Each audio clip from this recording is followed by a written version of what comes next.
What's up, guys? It's John Dominique, the Soul Proponent.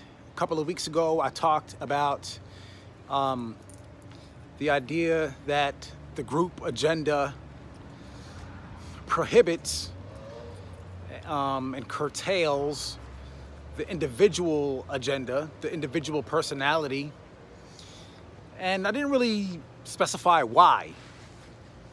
So why does the group agenda often go against, often diminishes the importance of the individual agenda? And it's very difficult to talk about this topic without mentioning self-image and our dependence on self-image. Self-image is who we think we are, what we want to have in our lives,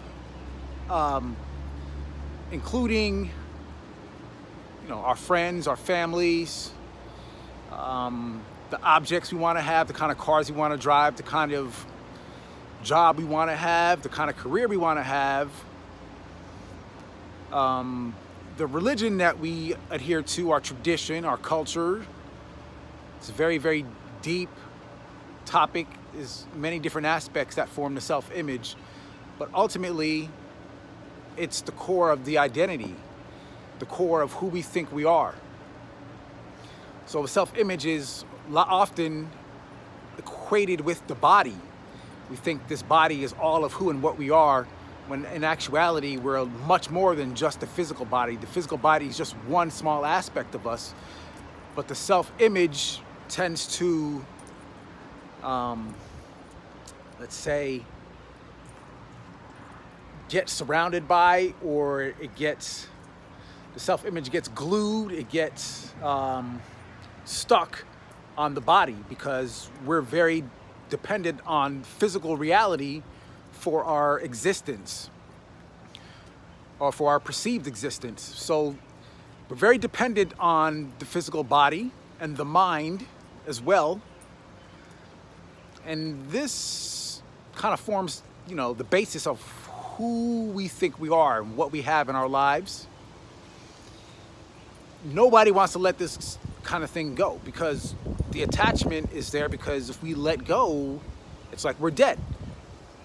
We need this to survive. And I'm not, going to challenge that idea. We do need a self-image to survive in this world. Without it, you just couldn't live in a practical way. But the problem comes when we take this self-image to be all of who and what we are. There's a lot more to us than just the physical body. Most people don't know any better, because all they've been taught is what they're teaching in conventional schools and traditional religions, and what we've grown up with from hearing from our parents. It's our human conditioning in society and civilization, that we grow up thinking that this physical body is all of who and what we are. We limit ourselves. We're restricting the range of our awareness. So in order to break free from the dependence on this self-identity, we have to stretch our awareness to see what more is there. There's something deeper. There's a feeling that is missing in our lives when we don't know our own true identity, which is infinite and eternal. And that feeling is like feeling that something's wrong, something's missing. There's missing ingredients in your life. There's no meaning, there's no value. You feel meaningless. A lot of people go crazy and kill themselves and kill other people. Why wouldn't you commit suicide without knowing your value? Your life feels meaningless. There's no significance. You're unimportant. And, there's nobody that's teaching. There's very little people out there teaching about this self-identity and dependence. And the core of who and what we are is infinite eternal value. They don't teach that to you in church. In fact, the church would rather you not know that, and the schools would rather you not know that, because it's less profitable to them. It's profitable to keep people ignorant. It's easier for them to control you. You're buying into the system of the ego, and you're perpetuating the system, making things worse when you pass this type of energy down to your children. And it goes on and on. These cycles go on and continue and continue. So it's vital, it's important that we bring to light the importance of spiritual awakening and knowing our identity. So we're talking about why the self-image, why we're so dependent on the self-image of who and what we think we are. I mean, it's pretty obvious. What else is there? People would end up saying, well, if this is not who and what I am, then there's nothing left. And that's where you have to go and investigate for yourself. We can sit here all day and talk about it, but it doesn't do any good unless you actually experience it. So we experience the feeling that there's nothing left once we let go of this identity of who we think we are. We let go of our beliefs. We let go of being a Christian, being a Haitian, you know, being a championship golf player, one thing after another, and until there's nothing left. It's emptiness, it's silence, it's stillness. And here's where the hard part comes, because people tend to run away from this part because it's scary, it's deep, it's terrorizing, nobody knows how to deal with it.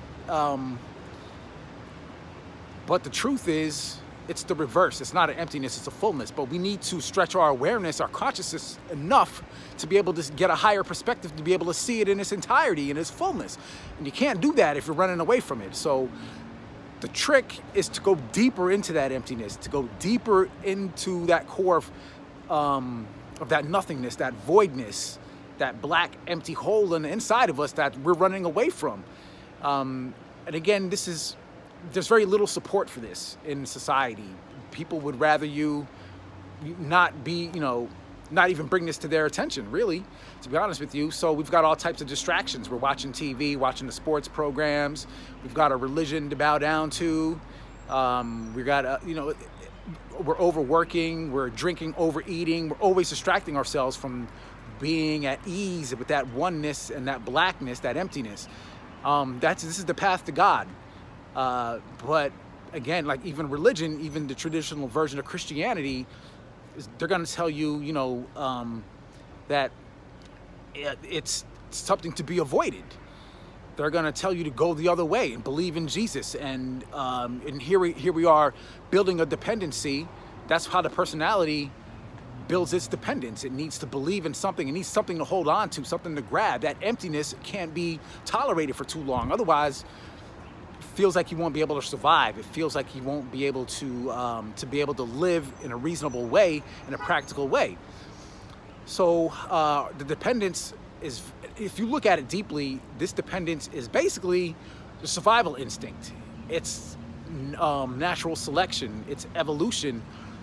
Our DNA, our bodies are programmed to survive. That's what we're supposed to do. The personality does a damn good job of it, right? It's very difficult to even begin to even think that we could loosen our attachment to this need for survival. So that dependence, that need to survive, is quote unquote the enemy. It's not an enemy that needs to be defeated. We just need to see it and understand it in its entirety. So, you know, depending on Jesus or depending on something outside of us to save us from that emptiness, that's kind of where the traditional religions go wrong.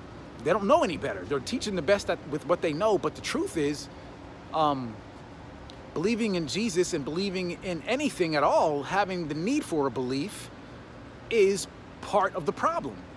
Because any type of need, any type of craving, any type of holding, grasping, is a desperate attempt to avoid the emptiness on the inside. So we're very dependent on avoiding that, and we need something, and the identity, the personality, the dependence on the self-image of what we think we are is centered around this. It's a very deep topic, very sensitive topic. People don't even think about this type of thing. There's very little knowledge in this world for anyone to actually, you know, this needs to be common knowledge is what needs to happen. Everybody needs to know about this and to at least be aware of it as a proposition, as a proposal. Maybe I'm wrong. I don't want anyone to believe me. I just like, you go check it out for yourself. That's what I want. I could be wrong, but again, you have to, how would you know unless you went and tried to see for yourself? And that's where the tricky part comes in, because, you know, most people, the whole instinct is to go against going into that emptiness and that void and that blackness. The personality is very, very dependent on avoiding that. It wants to avoid vulnerability. It cannot stay in its entirety of, being helpless and powerless and staying there and being open to all types of sort of attacks and all types of fears and experiencing those fears. It feels like it's going to be overwhelmed and overtaken and something is going to get it. It feels like the devil's going to come get me. Some animal's going to come bite my face off. It feels like death. That's what it feels like. And that instinct to avoid that death is where Jesus says, there's a part in the Bible where Jesus says, if you try to save your life, you will lose it. If you lose it, you will save it. It's very inconvenient to bring that verse into this part when we're trying to avoid what's infinite and eternal.